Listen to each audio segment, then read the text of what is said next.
¿Qué viene? ¿Qué se viene? Se viene la columna de Florencia. Así, ahí está, mira. Ahí está, ya. ¿Nos ponemos? Y bueno, el día de hoy vamos a estar hablando entonces de los centros de estudiantes, ¿no? Y como siempre, un poquito de historia, un poquito de contexto, un poquito de esto, un poquito de aquello, y bueno. Bueno, no sé hoy si vamos a poder tener nuestras filminas o no. Primero quiero agradecer muchísimo a Nico que está acá operando. Flor, te re extrañamos, igual disfrutá de tus vacaciones. Pero bueno, sí. Nico dice que siente que está como pulpo. Tiqui, bueno, tiqui, tiqui, tiqui. Yo, si él puede, yo voy pidiendo las filminas. Si él puede, las pone y bueno, si no, será sin filmina. Si no, claro, nos vamos a imaginar. Pero bueno. Dice que sí, dice. Se acaba de recibir de operador de cámara, Nico, ese es el tema. Muy claro, bien. Muy bueno, bien. A ver, dale, entonces. Bueno, si tuviéramos que hablar de los centros de estudiantes en Argentina, tenemos que tomar como inicio a la Revolución Universitaria de 1918, donde se luchó principalmente por una reforma, donde estos estudiantes dijeron, che, necesitamos más derechos, una participación estudiantil muy fuerte. Recordemos que en esa época principalmente era una elite la que asistía a las universidades. Exactamente, claro. Sí, que esto un poco lo hablamos el programa pasado, o sea, no es que hablamos por hablar, si no lo viste, después que ver este programa, podés ver el otro programa, no tenemos ningún problema. Y en donde, bueno, en esta reforma universitaria, principalmente lo que lucharon fue por una mayor participación estudiantil, por una autonomía, tanto de gobierno como de cátedra. Entonces, bueno, nada. Y además, en ese año se formó la Federación Universitaria Argentina, que yo me acuerdo que para política de la educación tuvimos que estudiar esto de que estos estudiantes fueron por distintas partes de toda Latinoamérica a hablar de cómo formar un centro de estudiantes y lo importante que era. Claro, fue como muy federal, ¿no? Como, y todo. Y claro, es un movimiento que se hizo latinoamericano claro, también. Eso, ahí está. Claro. Empezó en Córdoba, esto hay que decirlo, esto empezó en la Universidad de Córdoba, se pasó a las otras universidades, a las de Buenos Aires, y después se hizo para Latinoamérica y algunas partes de Europa, hay que decirlo, claro. Pero bueno. Luego, ahí se formaron los centros de estudiantes. Entonces, en 1921, gracias a todo ese fulgor de la revolución de estos estudiantes que hicieron esta reforma universitaria, en 1921, también, esto en secundaria, seguía siendo también de elite, en donde se formó la Federación de Estudiantes Secundarios, ¿sí? En donde estos estudiantes empezaron como a coordinar esfuerzos para también ampliar derechos y empezaron a politizarse, ¿no? En ese momento la Unión Cívica Radical era como lo fuerte en ellos, había muchísima lucha para conseguir cada vez más derechos y tener más representación, que se escuche sus voces, pero bueno, recordemos que Argentina como que todo el tiempo fue fluctuando y a medida que se iban consiguiendo derechos... De dictadura en dictadura. Claro. En la época del 30, específicamente en 1936, salió la resolución de la Torre que prohibía directamente los centros de estudiantes. ¿Sí? Quería coartar los derechos, ¿viste? Fue parte de un aparato represivo de la época. Y entonces a partir de esa época, ¿sí? Entraron los centros de estudiantes como a la clandestinidad. No quiere decir que paró el movimiento político dentro de los estudiantes, pero sí, a través de la resolución, se le hacía muy difícil poder seguir, principalmente en secundaria, no tanto en las universidades. Todavía en ese momento. Después sí iba a tener problemas en las universidades, pero en esa época principalmente era eso. Yo antes quiero aclarar esto, porque yo, si bien cuando hablo de estas cosas, yo saco algunas cosas que resalto, no digo todo, porque si no, la columna sería larguísima y bastante larga es. Es que en realidad, y esto es en general, todos los temas tienen muchísimo para abarcar. Se hace una selección de lo que nos parece pertinente para el programa o algo que queramos resaltar. Estamos teniendo nuestro primer problema de hate. ¿Nos están tildando de reduccionistas? ¿Quién fue? No voy a decir. Chicos, es lo que se puede hacer en un programa de stream, acá generando contenido para las redes, para esta cosa de... Y de divulgación que sea para todos y no para un nicho específico. Exactamente. Totalmente. Yo estoy tratando de que sea lo más amplio posible. Paz y amor. Por favor, filmina número 2, querido operador, que lo quiero muchísimo. En la filmina número 2, ahí yo al principio dije, bueno, ¿cómo eran los inicios? ¿No? Hablamos de la reforma universitaria, hablamos de la Federación de Centros de Estudiantes Secundarios y luego de cómo la resolución de la Torre hizo que entren en clandestinidad. Entonces la filmina número 2, si es que sale, habla de la época de clandestinidad, pero haciendo como un paréntesis, ¿no? Porque en verdad, bueno, yo ahí cuando armé la filmina me equivoqué. Porque tendría que haber puesto el 58 antes que el 68, bueno, pero bueno, cosas no que pasa pasan. Nada. Uno hace una lectura pero mirá del qué medio Fernet ya que y ya. pusiste ahí, ¿eh? Ahora hablo de Fernet, pero primero hay que hablar de que en la década del 50, entre el 45 y en verdad y el 55, fue una época donde la educación secundaria hizo un boom, empezó cada vez más a ampliarse, ¿sí? Justamente el peronismo fue gran parte de eso, en verdad fue el principal impulsor de todo eso, entonces cada vez hubo más gente que no era solamente para una élite, sino distintas clases empezaron a ingresar al secundario. Diversificado, que se estaba diversificando también. Totalmente. Y en esa época un hito muy importante fue la lucha universitaria por universidad laica o libre en el 58 y los estudiantes, o sea, los centros de estudiantes secundarios también participaron en eso, recontra apoyaron en eso, porque fue una resolución que decía que la universidad quería que sea laica, que no sea religiosa y que además siga haciendo esto de que pueda, que sea pública. Pero bueno, igual esa resolución para que cada vez sea más privatizada salió y por eso a partir de ese momento empezó a haber universidades privadas que hasta ese tiempo no había.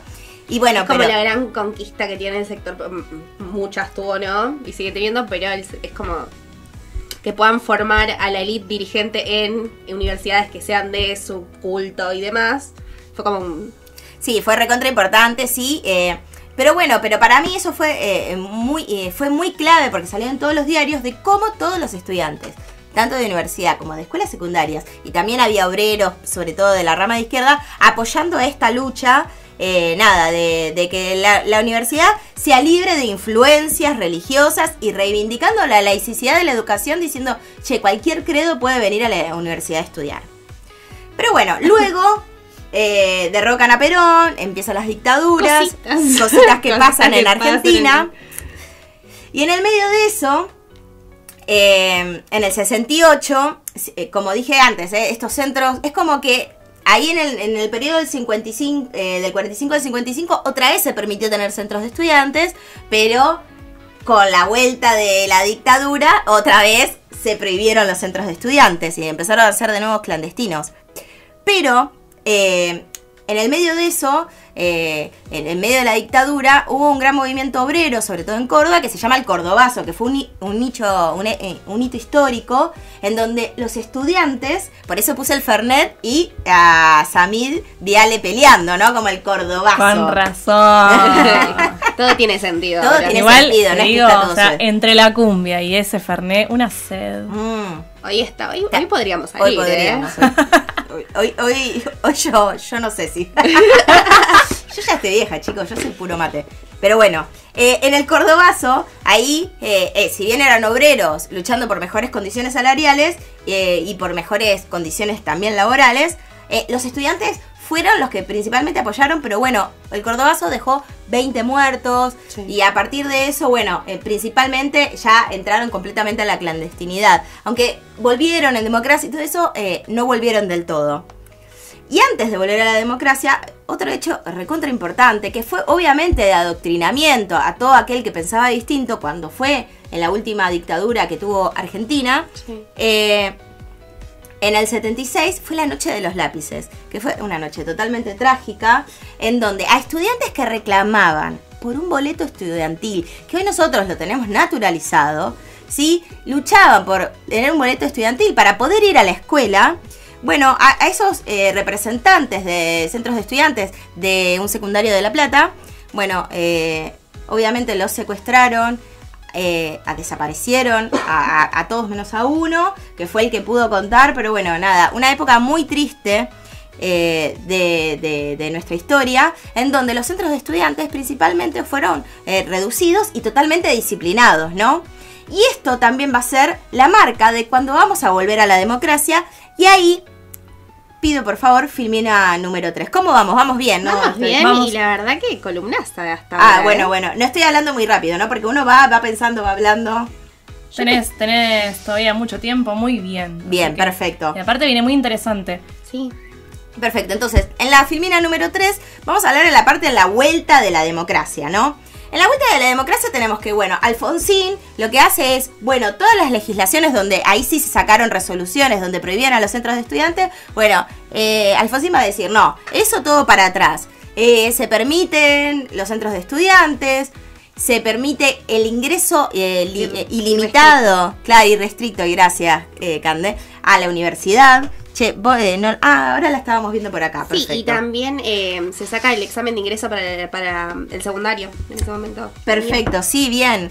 Y eso también fue clave, porque esas son cosas que puso la dictadura justamente para reducir y dejar de permitir que no todos puedan acceder a estos derechos, ¿no? Pero bueno, ¿qué pasó? Sí, y también como el miedo que queda, ¿no? Después de que... Nada...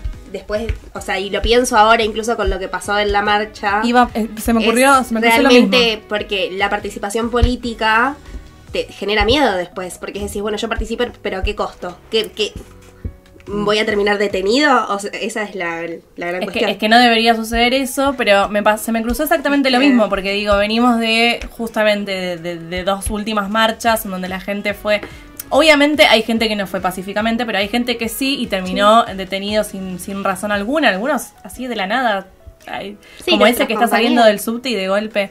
Y es como, al final, claro, después eso genera miedo en el resto de las personas, ¿no? Como... Bueno, vamos a ver que, bueno, justamente como el caso que estamos nombrando ahora, que sería el de la actualidad, todas son cosas para disciplinar, ¿no? Y... si bien Alfonsín, cuando vuelve la democracia, dice, bueno, todos pueden hacer sus centros de estudiantes, dice, bueno, si bien alentaba la participación estudiantil, decía, bueno, prohibió el... No política.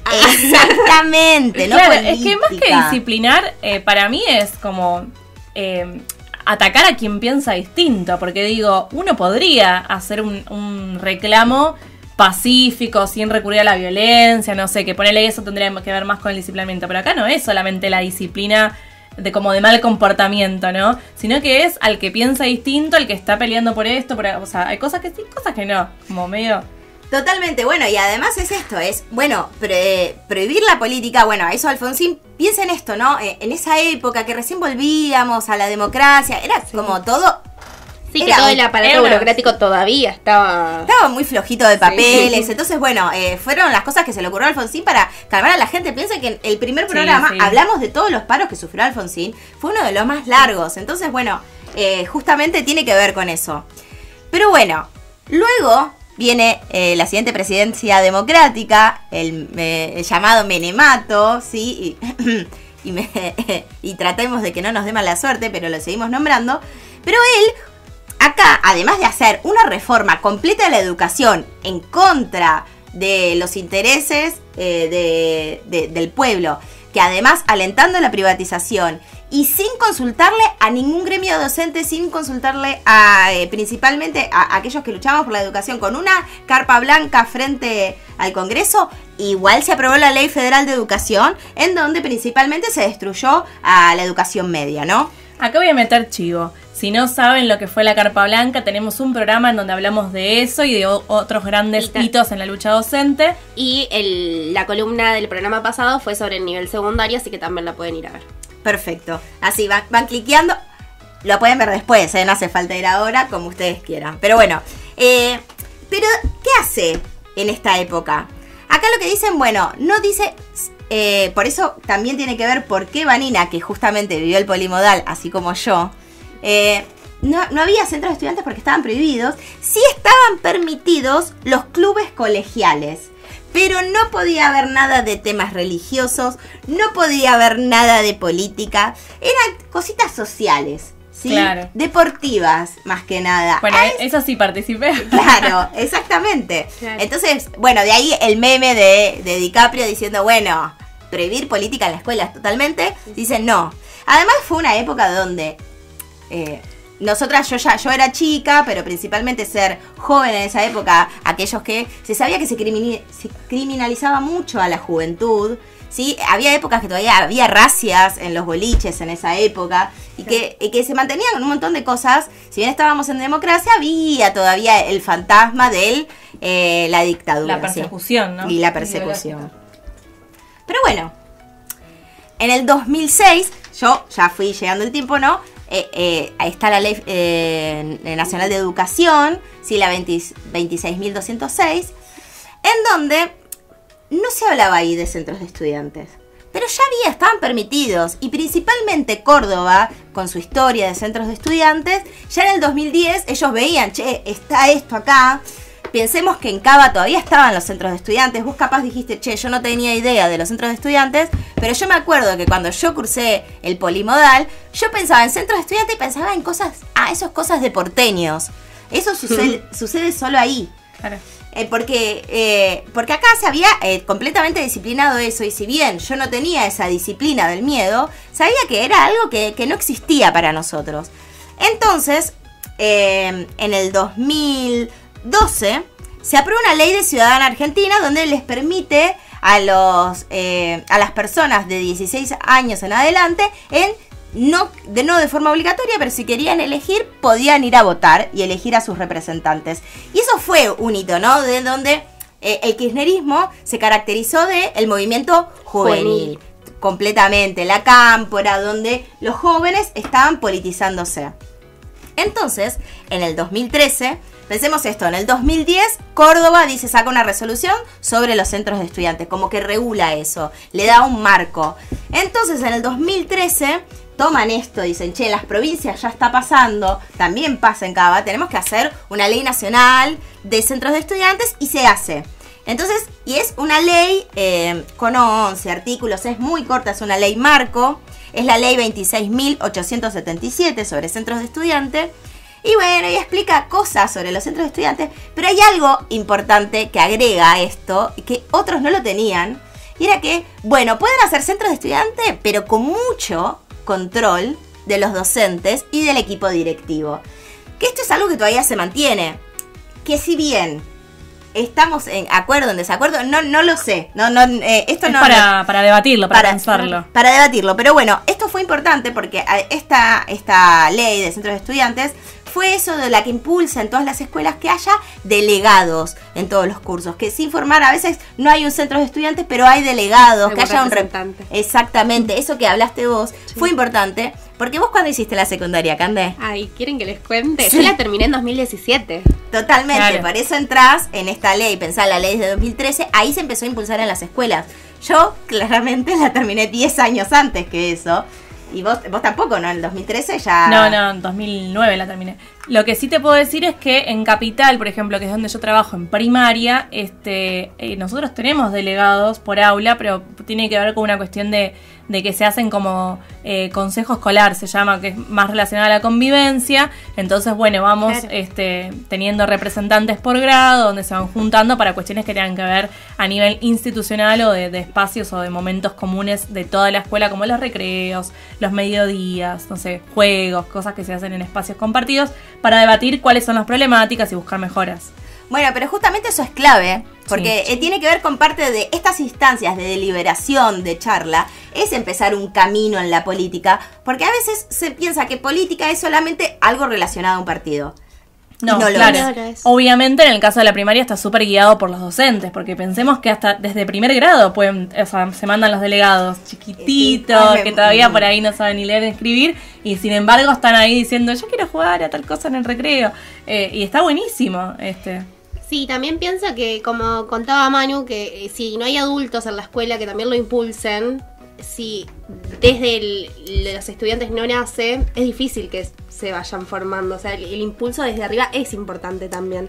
No, totalmente, por eso no fue una crítica, pero bueno, es algo para tener en cuenta, sí. Que esta ley dice, bueno, que haya mucho control docente, que no tiene, por ejemplo, en las universidades no es así, ahí, pero acá lo que capaz sí quisiera concluir es que las normativas no es solamente un papel escrito que expresa las palabras de un Estado, sino que también materializa las relaciones de fuerza que se dan dentro de las instituciones educativas y que muchas veces manifiestan contradicciones. Y que bueno, y que hay veces que hay que saber remar esas contradicciones, pero muchas veces es importante con que haya una norma, porque a veces, si no estuviera esa norma, no se hubiese impulsado el tema de los delegados. Y a partir de esas cosas no podés impulsar el tema político, porque tiene que ver con la historia que tuvieron los centros de estudiantes de cómo fueron acallados en el tiempo. Entonces, es verdad, eso trae más trabajo. Hacer los delegados, formar el centro de convivencia, trae mucho más trabajo, pero bueno, son parte del trabajo docente y son parte de que nosotros también tenemos que estar en eso. Y bueno, ahí, a veces es como, yo también entro en contradicción, me meto en esto, bueno, estoy escuchando, no sé, una vez me acuerdo que el año pasado, creo que fue en una de las escuelas, el centro de estudiantes organizó una jornada de ESI, ¿no? Impulsado por ellos, ¿no? Entonces era como que cada curso tenía que preparar un tema y después mandaban sus representantes y le contaban el tema que habían preparado. Y eran sobre infecciones de transmisión sexual. Y una de las cosas, viste, como que escuchamos, no sé, no quiero decir, pero como bueno, que estaba errado el concepto. Totalmente, no sé, si el HIV bueno, se puede proteger con pastillas anticonceptivas. No, viste, y nadie les dijo, entonces ahí tuvimos que saltar los docentes. No, sí, chicos, obvio, solamente con preservativo, viste, como... Para mí la intervención igual ahí del docente es clave porque es quien también se formó para estar junto a la juventud, o sea, tiene como, si no para qué está también, ¿no? Sino es para guiar un poco y enseñar desde su lugar. Sí, igual quiero aclarar que lo que dice la normativa es control. Sí, no, claro. Mucho de esto. Ok, bueno, sí, para mí como clave me parece es mejor que haya algo a que no haya nada, ¿sí? O sea, me parece como después, bueno, vamos arreglándolo, vamos solucionándolo, vamos puliendo, lo vamos mejorando.